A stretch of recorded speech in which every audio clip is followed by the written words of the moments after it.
Hey, shalom, Mike. Shalom, shalom, and Hak Sameach. Yes, it's that season. It's upon us, huh?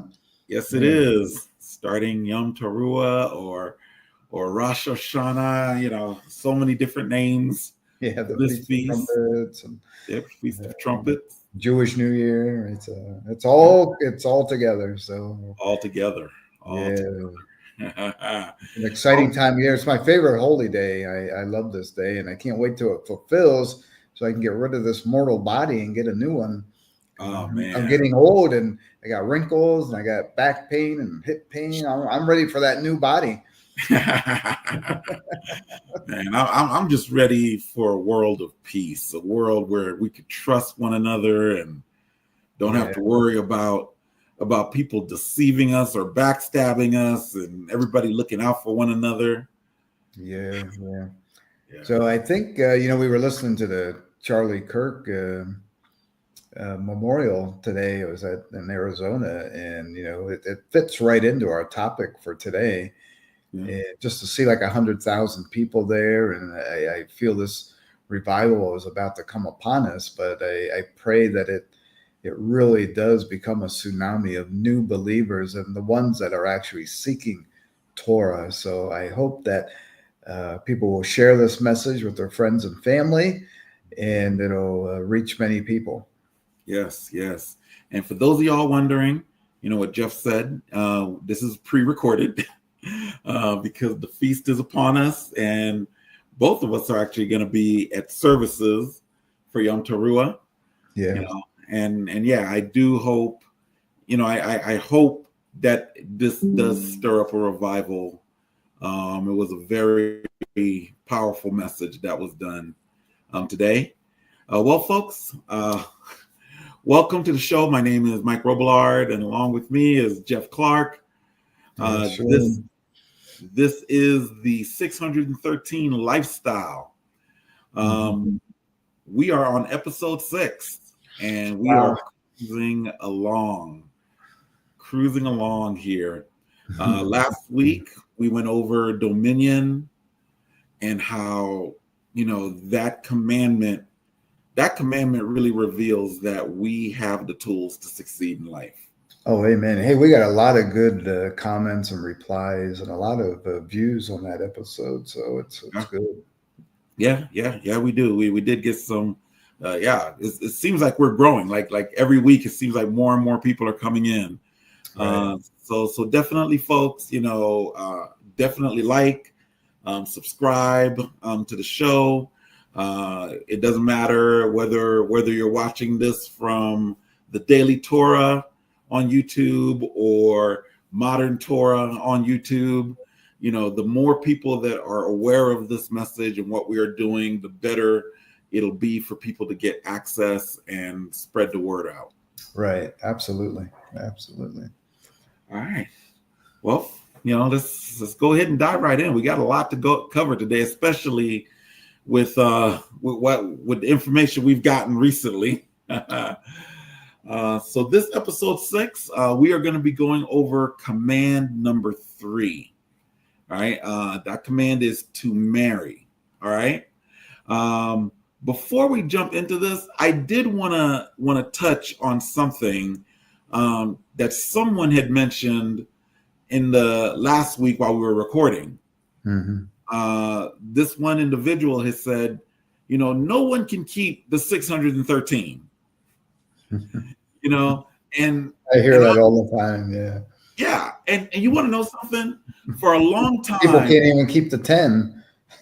yeah, but I at first, when I was a young Messianic believer, I would be first to be like, you're wrong, and just Mm. combat and fight against it, and debate, But now that I'm older, a little bit wiser, I've been doing this for some change now, about 18 years.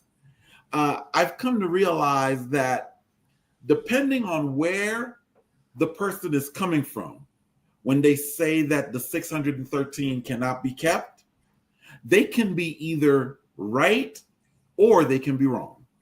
Well, they don't apply to them. I mean, the 613 don't apply to everybody. So, Well, that's the point exactly. So if you hear someone saying you can't keep the 116 commands, which we've already explained that that's just the arbitrary number, it's not a literal number, but the concept is nobody can keep all the commands of God. Okay, if you're looking at it from a practical standpoint, then it is 100% correct, because there's commands for Levites, there's commands for women, there's that's right. commands for men, there's commands for kings, there's commands for the land. So when you look at it from that point of view, yeah, we could all agree that, yeah, not every command fits. I'm not a woman, so commands pertaining to women have nothing to do with me. I'm Right. not a farmer, so anything that involves farming has nothing to do with me. And even if I was a farmer, I'm not in the land. So But that's all of these have spiritual implications that exactly. apply to us, that we Yes, can learn from, and that we can use in our daily walk. They're not excuses to go and sin that you say, oh, well, we exactly. can't keep it, so we're just going to continue living a sinful life. No, No, you use these to be able to walk in holiness before your Lord and God, because you're going to, Yom Teruah is the day of judgment. I mean, it's coming, Yom Teruah, Yom Kippur, and you're going to stand before the King, and he's going to ask you, well, are you going to hear the words, well done, good and faithful servant, enter into the joy of your Lord? Or are you going to be cast aside into the, with the chaff and to the lake of fire? And people who say they have no sin, but maybe they should go and read the, First John, because whoever says they don't have any sin is a liar. So exactly. we all have sin in ourselves, and we all need to learn, and we need to grow, and we need to apply these holy principles into our lives. We can't play church anymore.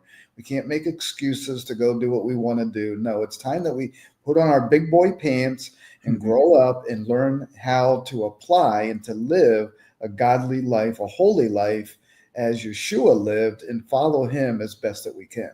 Exactly. And like I said before, if I'm not a farmer, those commands don't apply to me. However, as people, as citizens of the kingdom, I still need to know those commands anyway. Right. There's Because protocol. There's protocol exactly. of the kingdom.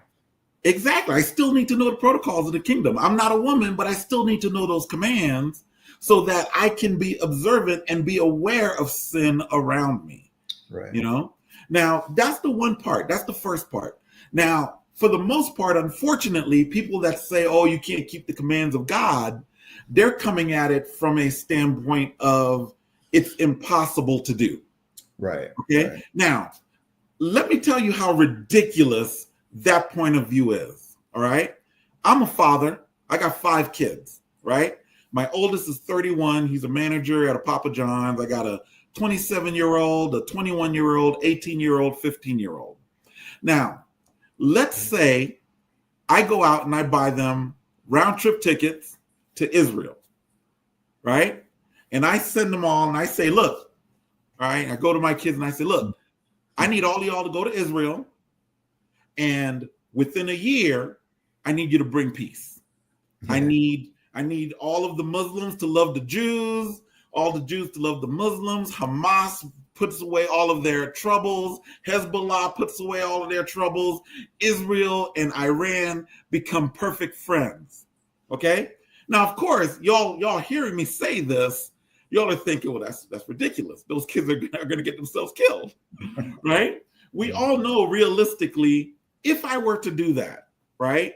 If I were to do that, and my kids go over there, chances are they're just going to go there and just, probably hide or blend in or try to survive the best they can.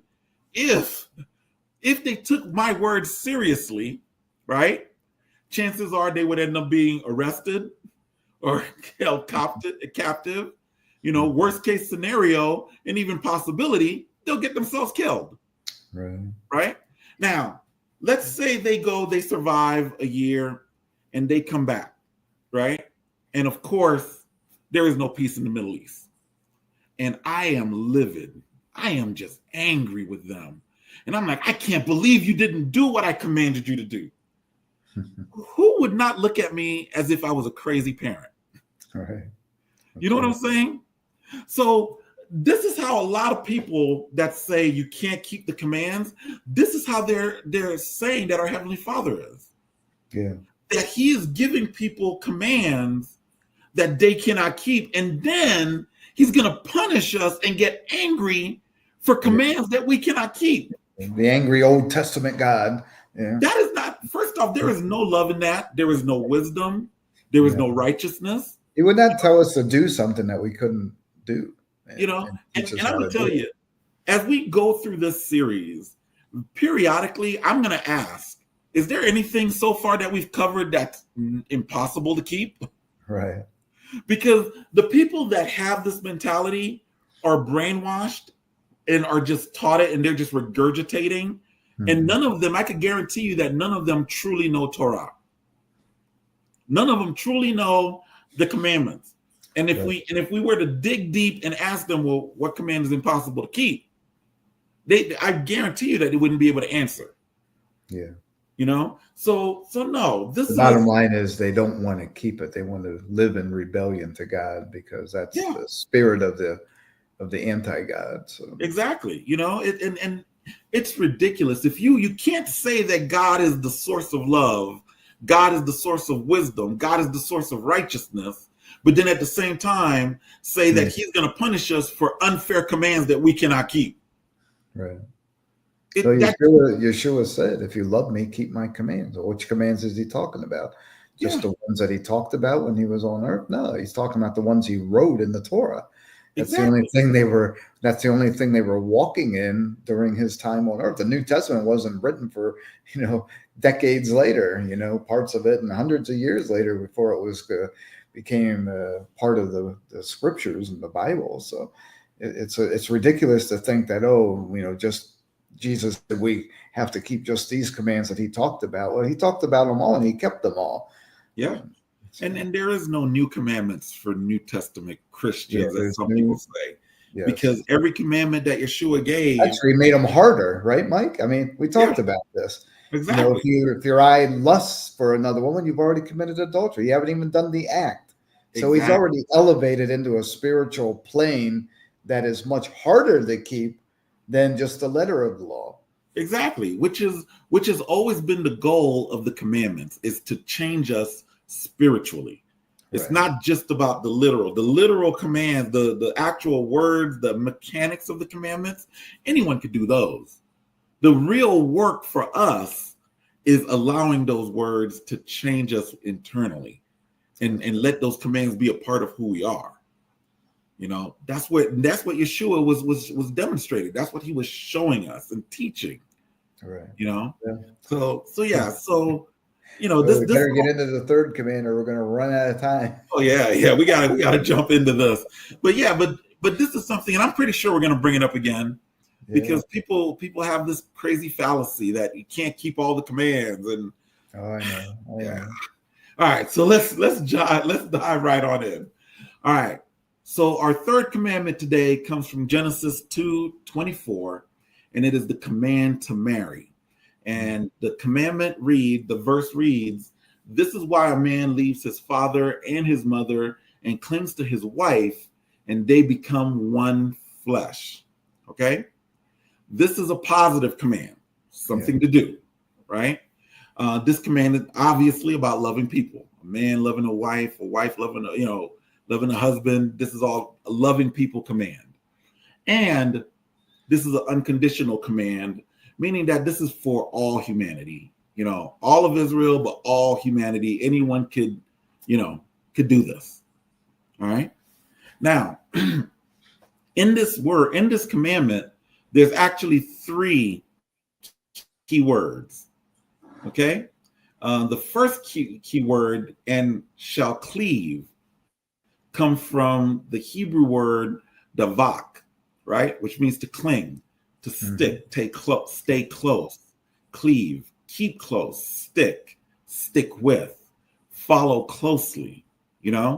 I really, I don't know if anybody else watched the funeral service for Charlie Clarke, but I thought it was beautiful what Erica Clarke said about how he often asked her, what can I do to serve you better?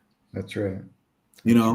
That is something that I think most marriages are missing, to the clinging to one another aspect of it, and that's why I think that there's a lot of divorces today, because people today, most people get married because of emotions, and they don't know to vet one another.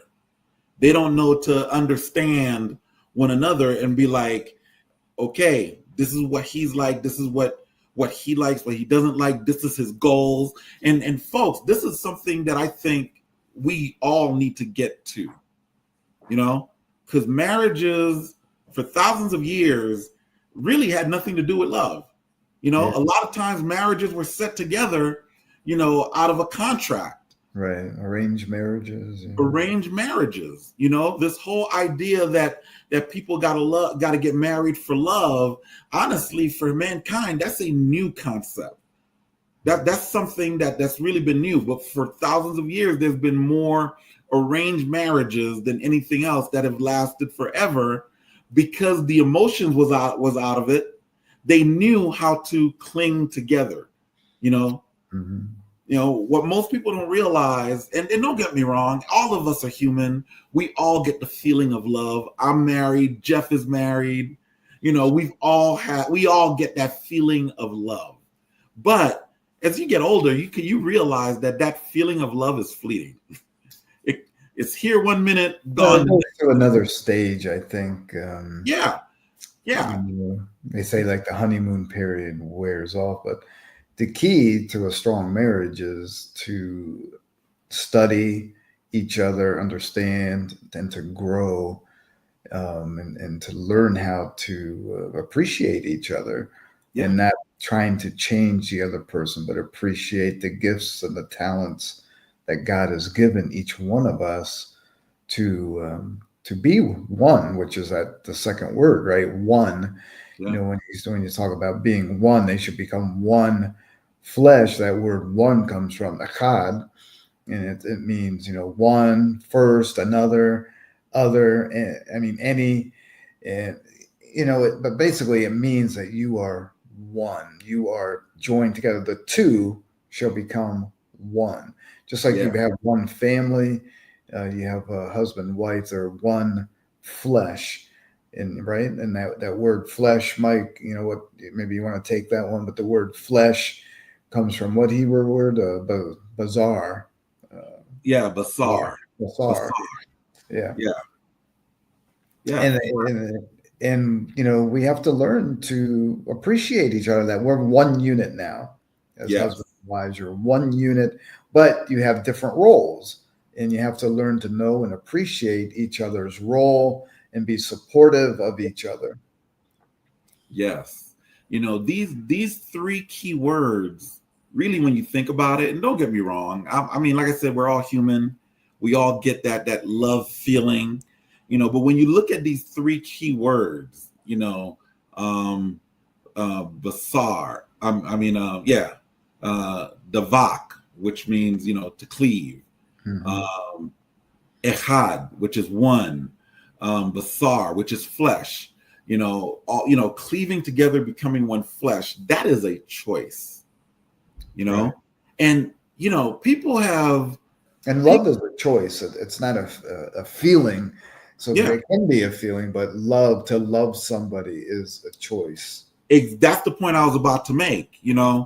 There has been studies where they've taken couples, right, where they'll say they love each other every day, all day long, right, but they don't do anything, and then they'll take other couples that never say the words "I love you," but do the acts of love. Yeah, it reminds me of like Fiddler on the Roof, where exactly. You love me. After all these years, I've done this, and this. Do I love you? Oh, yes, I love you. And it's like, because here's the thing: love is the actions. Yeah. I can say I love my wife all day long, but if I'm out going to clubs every night, dancing with other women, you know, doing all kinds of craziness, is she going to feel loved? Because I know my wife, because I know who she is, my goal as a husband is to protect her. My goal is to lead. And so I show her my love by being, I work, I come, I'm home, I make sure I spend time with the family. I make sure that I am doing things that don't make her feel insecure. Mm-hmm. That is love. Yeah. I like what Erica said. She said when Charlie comes home from a trip, they write each other notes. He writes her a note like every Saturday, and they talk on the phone. But she said that when he comes home, her job is to make, when he comes home, the home like a sanctuary, that he can rest, feel welcome, feel loved, and can rest and be at peace. And so I thought that was very moving and a very great expression of her love for Charlie, and she really outpoured that and showed that. And it's action based, and not everybody's the same. There was a book a long time ago in the 90s called The 5 Love Languages, right? Which I thought was an excellent book, pretty good book. If you're having problems with your spouse, definitely I encourage you to read that, and if both y'all can read it together, do so, because she obviously, Erica was definitely meeting Charlie's love language, and he was clearly meeting her love language. Yeah, they were a good example, and it's good. But I like, this commandment, and some people will say, well, what about Paul? What does he say about, if you can be like me and remain unmarried and serve the Lord and do the mission? We need to discuss that a little bit, because this ties into what we talked about last week with the commandment to be fruitful and multiply from Genesis 1, verses 27 and 28. And that commandment sets the stage for this commandment, showing marriage as part of God's design for humanity, because we can't populate and be fruitful and multiply if we're not married and producing children. And of course, the evil one's doing everything he can to confuse everyone. And, we read about, we read the Brit Hadashah last week, the Shabbat in Romans 1, and it's talking about, becoming a debased mind, and men burning for men, women for women, and having all those lies from the enemy. But here God is saying that to be fruitful and to multiply, you can only do it one way. And that's with the husband and wife procreating and having children. Yes. And we touched on that when we talked about the commandment, the first commandment about being fruitful and multiply. That command is a general command, because the point that you brought up, which is a good point, Paul never married, and he promoted the life of celibacy. But this command, what this command actually does is it defines, if you are getting married, it defines what a marriage is. It's between a man and a woman. I think for the most part, God wants us to procreate, even if we're pastors and leaders or Messianic rabbis. But there are instances where it's beneficial that God selects certain people to go out and do his will and his work in some capacity, knowing that they're not going to be able to fulfill that, but they do it in other ways. They're procreating, they're being fruitful and multiplying through the believers. They're multiplying the believers throughout the world by going out and preaching the word. Yeah. And preparing the bride of Messiah. Yeah. And let's look at a couple of verses here, that goes with this. Speaking of Paul, in Ephesians chapter 5, right? Starting in verse 27. Wait a minute. No, 25 to 31. He says, "Husbands, love your wife, even as Christ also loved the assembly and gave himself up for it, that he might sanctify it, having cleansed it by the washing of water with the word, that he might present the assembly to himself glorious, not having spot or wrinkle or any such thing, but that it should be holy and without defect. Even so, husbands also ought to love their own wives as their own bodies. He who loves his own wife loves himself. Okay. And this is really showing the whole echad, becoming one. The wife is a supporter. The wife, they work together. Guys and women are built differently. I mean, that's the truth. Obviously. And I gotta tell you, I gotta be honest with you. When a woman is like, hey, I wanna present him, I want to present my husband the best way possible. That husband is gonna go out of the way to give that woman the moon. That's right. Just like we heard with the Clarkes. She did everything to make sure that when he came home, he had a welcoming house. I'm grateful that my wife does a lot of things, that I'm shorthanded in. She covers where I'm short at. That's and right. I'm so grateful for that. And because of that, it gives me a bigger drive to want to love her as myself, to not just think about me, but to think, okay, how can I elevate our household so that she can have everything that she wants, so that she can be happy too. It's a two-way street. And that's what Paul is talking about here. That's how we both become echad, become one flesh. Right. And then, from a covenantal language, the scriptures are saying, it describes marriage as a covenant, especially in Malachi chapter 2, verse 14, but it aligns with the commitment implied in holding fast and becoming one flesh. He wants us as the bride of Messiah also to be nourishing to our bridegroom, to be spotless, to be faithful to him. And God, he's not through with creation after, Yeshua returns and we have the marriage supper. I think there's a greater plan ahead. And I think Shimini Atzeretz falls into this, which maybe we can talk about when time comes, or I'll be talking about it in a couple of weeks on the Hebraic Living podcast.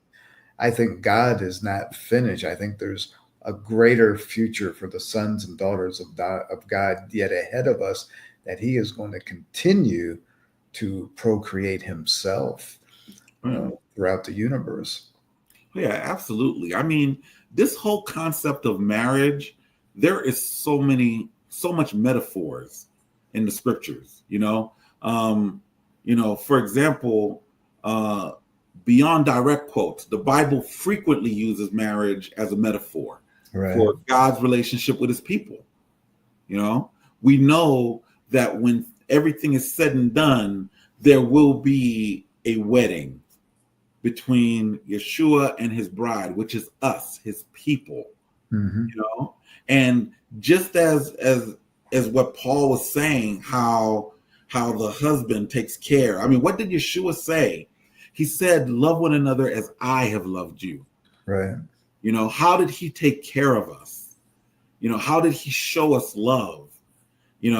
I think that the marriage that we see, even the successful marriages that we see on earth, is going to pale in comparison to the actual wedding. Oh, yeah. Yeah. You say, he gave his life for us, for the bride. I mean, you can't go any higher than that he sacrificed himself for us. And we're going to be reunited with him. That's the great thing, is even, Erica has lost Charlie. We talked about this last week, but on this day, Yom Teruah, that's coming up here Monday evening, is easy. That's the resurrection day. It's the day when those who are dead will rise first, and we who are left alive will be changed in a twinkling of an eye. And and we'll always be with Messiah. So we're looking forward to that day of the marriage supper that's coming, I think, very quickly. Amen. Amen. Amen. All right, let's look at some Jewish views and see what Yeah. the Talmud says on here. From a Jewish view, right? Traditional Jewish interpretations of Genesis 2:24 usually emphasizes the verse as the fundamental blueprint of marriage. All right, it highlights themes of separation from one's family of origin, committed to a spouse, and the formation of a profound unity. The phrase leave his father and his mother is often understood as an emotional and relational shift, where the man was with his family. Now he's going off, to make a family of his own, to have a family of his own with the woman that he finds, that is now some people want to take this as, and I didn't even realize this until I was studying this, that this takes this as, your parents are left behind. But no, you still honor your parents. Oh yes, You still honor your parents. But when you have your own family, your wife becomes your priority, your top priority. right. And y'all two work together, and you got to stay as each other's top priorities. I can't tell you how many marriages I've seen that struggled where the husband and the wife put the kids first. I was just going to say that it's like we have to put, God's the head, then the man, then the woman, but those two are one unit. Then the children are not, they don't have a covenantal relationship with mom and dad. The husband and wife is a covenant, just like the relationship with God is a covenant. And so we have to honor that covenant with each other. But we don't have covenants with our children. They are our offspring. Yeah. And when they grow up, if they get married, they'll have a covenant with their spouse. Yeah. And it's sad because people think that that's the best thing to do for the children. But you know what? When a husband and a wife are not honoring each other, even if you don't fight in front of the kids will catch that. Kids catch a lot more than you think. Oh yeah, absolutely. They catch a lot more than you think. And unfortunately, it is what we are not telling them that they're paying close attention to. So it's important that you got to remember that it has to be, because if the husband is taking care of the wife is taking care of the husband, that's going to spill onto the kids, and they will feel that security. They will feel that love. Right. Ignoring each other and putting the kids first, that's going to just bring chaos and disunity and discord, and they'll feel that tension too, even if you're not fighting in front of them. Right. Now, that term one flesh, that bazar echad, is, commonly interpreted as a physical and spiritual union achieved through sexual intimacy, but also through procreation, where the child embodies the merged flesh of the parent. So they become this unity, this one family unit. And like I said, it is symbolized as a covenantal relationship, and it does reflect God's design for companionship, and the family does become that one unit. But inside that one unit, it's the husband and wife that have that covenant relationship first, and the children, they are to raise up and to teach the children, how to live a godly life. They are not allowed to let the children run the family unit, but they are part of the unit, and we need to be able to teach them, and so that when they grow up, they too can pass on to their children God's ways of living and right living. So it's funny, it's one, we're one unit, one family. It's one. It's like there's God is one, echad, God and Yeshua, echad. We with God, we are one with him. As husband and wife, we are echad. But then as a family, we are like one also. But the husband and wife is unique in that they have that covenant together. Exactly. That covenant with each other is the most important thing. And one of the things that kids will take advantage of, and they don't do it on purpose, but this is what disunified couples end up doing, is allowing the kids to pin one parent against the other. Right. Exactly. But if you are unified with one another, kids love structure. They do. Yeah. And that is the most important structure for them to see, is their mother and father working together, not working against each other. That's exactly right. And we'll get into, as time goes on, episodes go on, there'll be a lot of commandments about raising kids, and we can dig deeper into those subjects. Exactly. Yeah, most definitely. This whole idea of the husband and wife having that covenant with one another, cleaving together, it's also symbolic of our relationship with the Father in Yeshua. Because that's going to be one of the commandments that we cover as we go through this series, is to cling to the Heavenly Father. Mm-hmm. To cling to Him. So there's a lot of symbolism in the structure of the husband and wife marriage that really parallels how we are married to the Heavenly Father when we covenant with Him, when we have that covenant relationship with Him. Right. Which is something else we're going to definitely go over as we get through these commandments. Well, I like how Ibn Ezra, one of the commentators, he talks about this, this universal custom of marriage. And then Ramban, he stresses the role about how it overcomes human loneliness and creates shalom, and that shalom means wholeness. So we need to have that wholeness, that shalom in our lives. Each of us, we feel alone when we're not in some type of a relationship. Some people say they like to be alone, but I don't think anyone really likes to be alone. You want that companionship. You want someone to talk to. You want someone to spend time with. Most of the time, the people that say that they want to be alone, those are the people, if you dig deep enough, you'll find out that they've been hurt. Yeah. That they're holding on to bitterness, from bad relationships and other things. And so they feel like it's better for them to be alone. But deep down inside, none of us are meant to be alone. God designed us to be social creatures. Yeah, God says, I did not, man was not created to be alone. I'll make him a helper. So that's why He created Eve. So yeah, and that's why you hear words like Paul uses the body of believers, and he talks about how we all play a part in this one huge body. Not everybody can be the voice.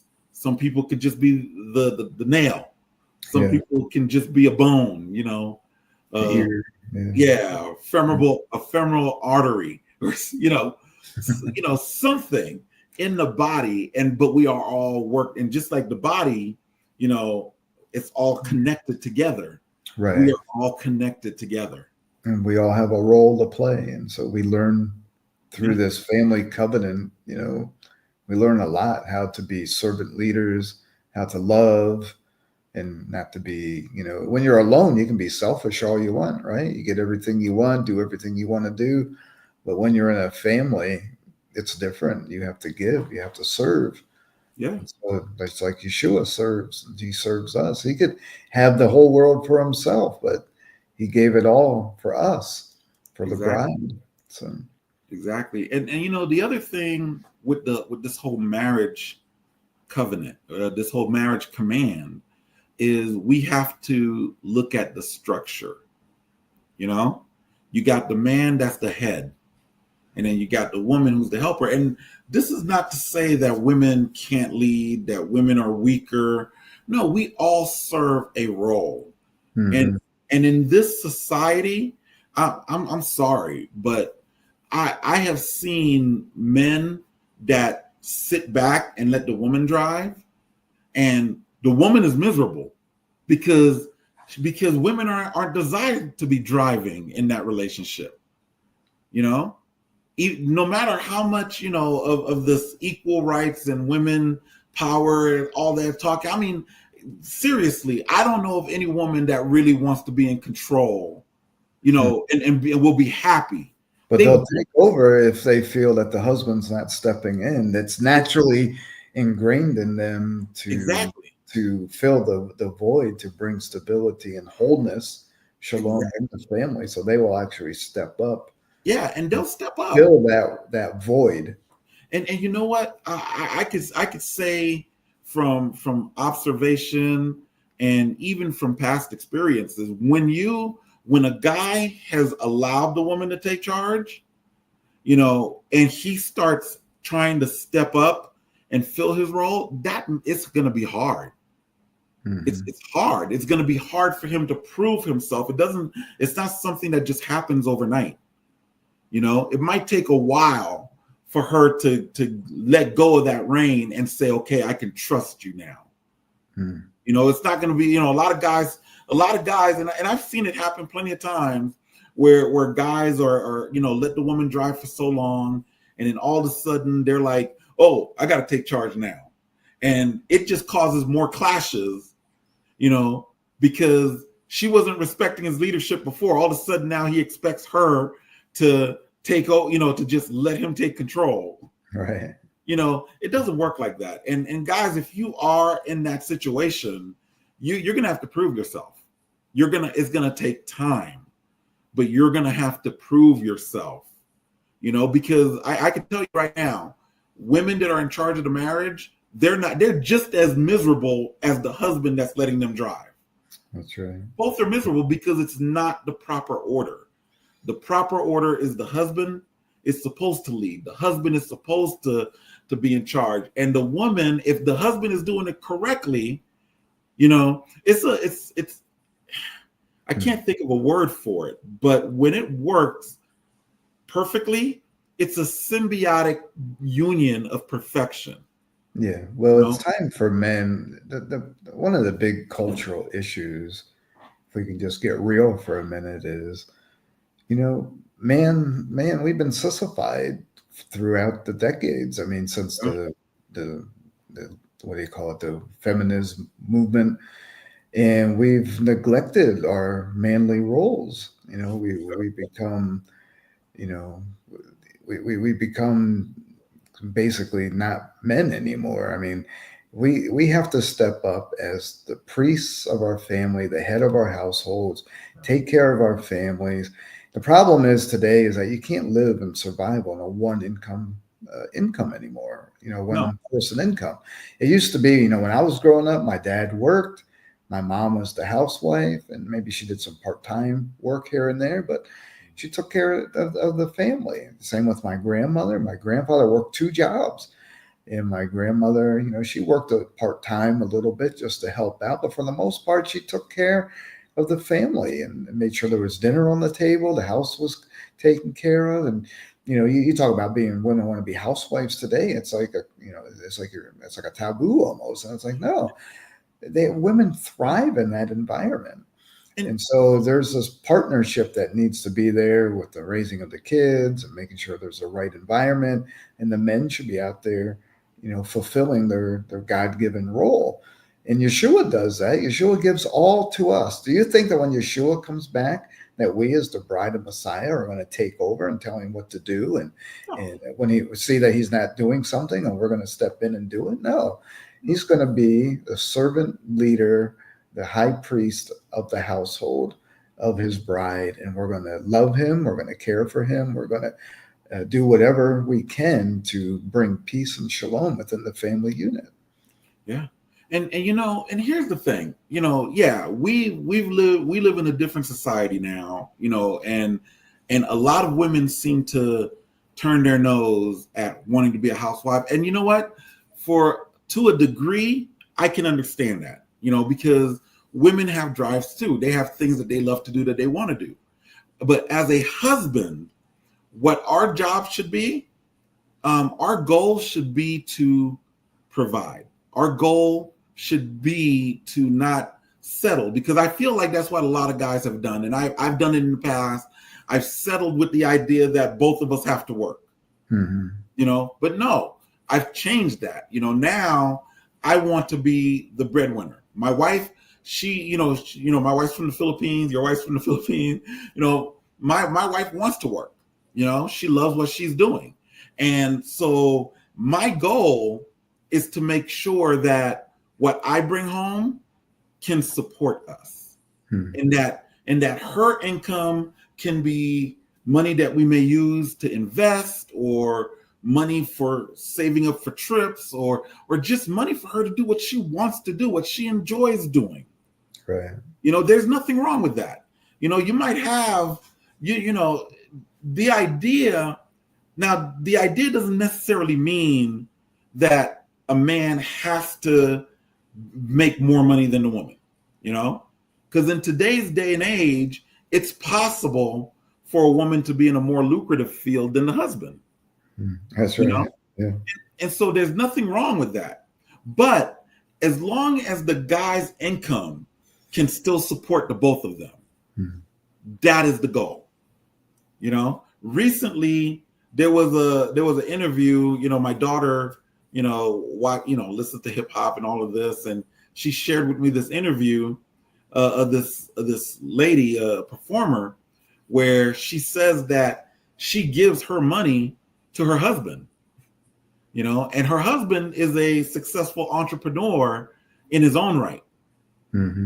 He manages the finances. She makes more money than him as a performer, but they are in a situation where if she decides to retire, they're okay. He could still support the family with the income that he brings in. Yes. And that is where I feel like most of us have slipped as men, that we've come to this point of accepting that, oh, well, I got to have my wife to work. When no, we should be like, okay, what can I do? How can I increase my income so that, if she wants to work, let her do what she wants to do with the money. Don't put the stress of her having to pay bills. What can I do to get that? And a lot of guys don't think like that anymore. That's right. Yeah. And that's the shame. Yeah, sometimes these households, we get a little upside down in our roles. And I think like what you mentioned earlier, the goal of the man should be to provide, to meet the needs of the family, and to ensure that the best options, that the individual in the family can succeed in life. So sometimes maybe, the dad's a stay-at-home work from home and the wife is going out. If that's the case, then the husband should, have dinner ready when the wife comes home, because she's traveled back, far from work and coming back. So have dinner ready, help clean the house, help do the dishes. There's nothing, unmanly about helping with that. I remember my grandfather, when he kind of retired and my grandmother was still working a little bit, he says he used to ingrain to me all the time, your Grammy works hard, so we're going to help her out. And he would do the vacuuming. He'd do the dishes at night after she cooked some dinner, and he did as much as he could to support her and to allow her to relax when she came home from work. Yeah, and that's showing love, right? That's showing love for one another. That is showing love, and guys, sometimes things can happen. Life can happen where, we lose a job, or, we have to step back to jump forward sometimes, Right. Get educated get educated. Exactly. Change. And it happens. It's happened to me several times now, Yeah. It's happened to you, Mike. I remember. You went through a tough period there for a while. And you know what? I got to tell you something. Jeff was a life send. It didn't hit me, because Jeff does a lot of like database work and programming. It took me like 5 years after I left her house, but it dawned on me, hey, I could learn programming too. I could do this and make the money that Jeff was making, too. And so I did that. I plugged in, and even to this day, I'm studying Python right now. There you You go. know, I'm doing this, but here's the thing. At one point I was like homeless. Stayed at Jeff's house. In fact, if it wasn't for Jeff, I probably wouldn't be married today to the woman that I'm married to, because I was at his house and I was just sobbing and feeling sorry for myself, and Jeff and his wife was like, "Why don't you find yourself a Philippine woman?" I'm like, "What am I going to do with a woman on the other side of the world?" Yeah. But I thought about it. I thought about it, and that's just a season of life that you're going through. And now look at you.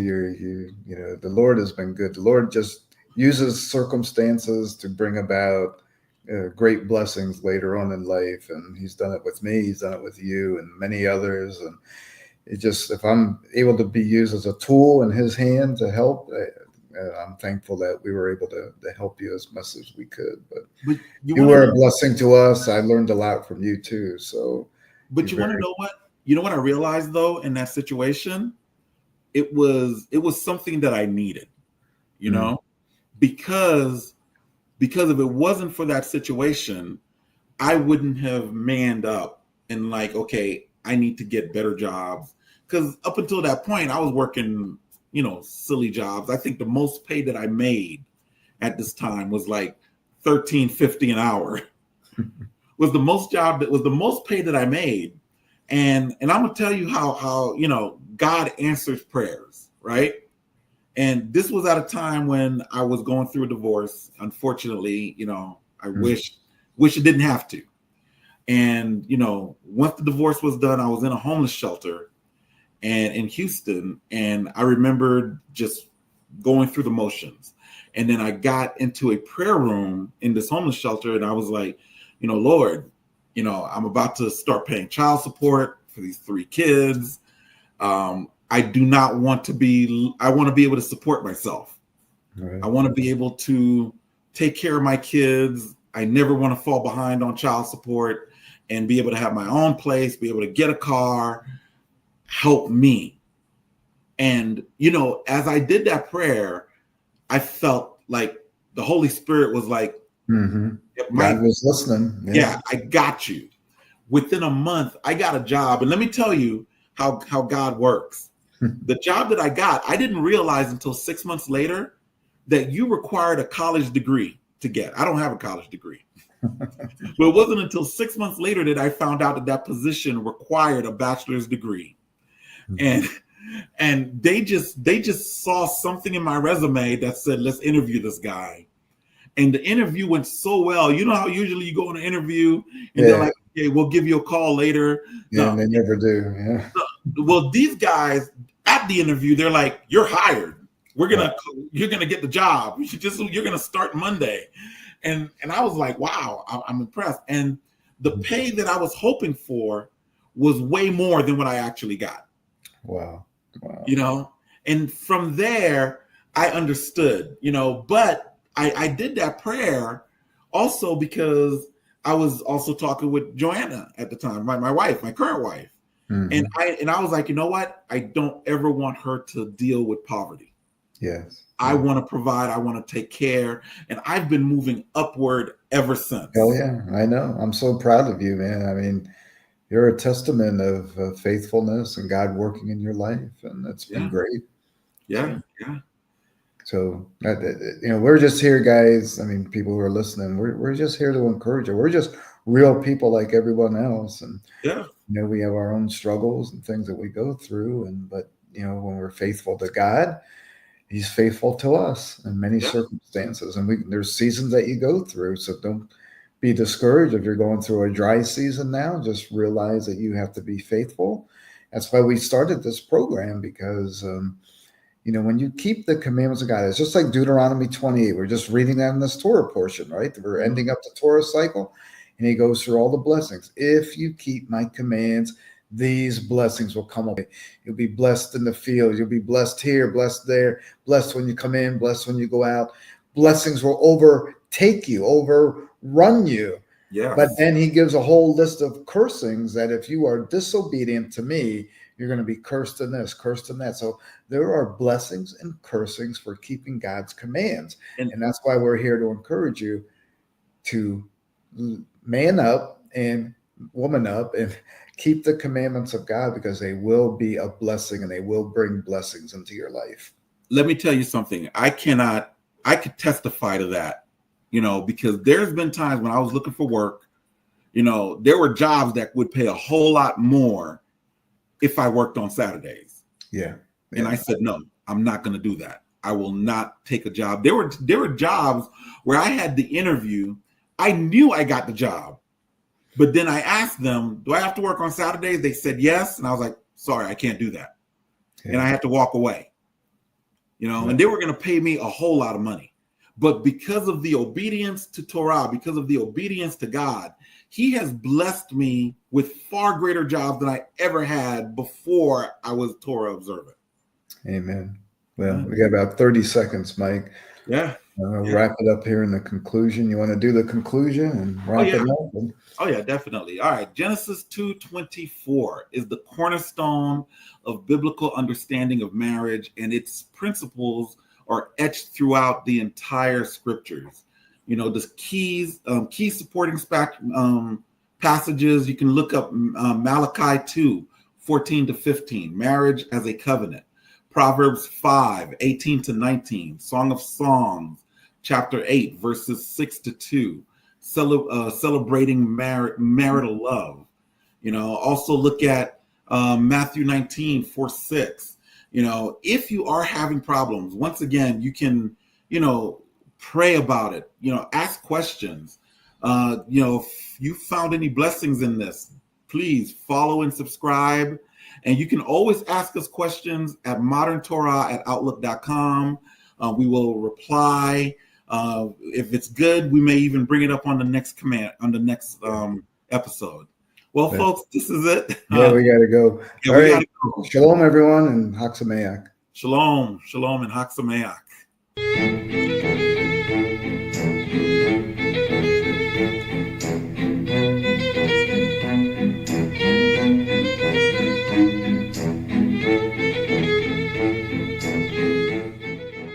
If you missed today's show or want to watch it again or want to tell someone where they can watch this episode, go to lambnetwork.tv, where you will find this show and all other live Lamb Show archives in the on-demand section of the website. Thank you for watching, and don't forget to tell somebody about the Messianic Lamb Network.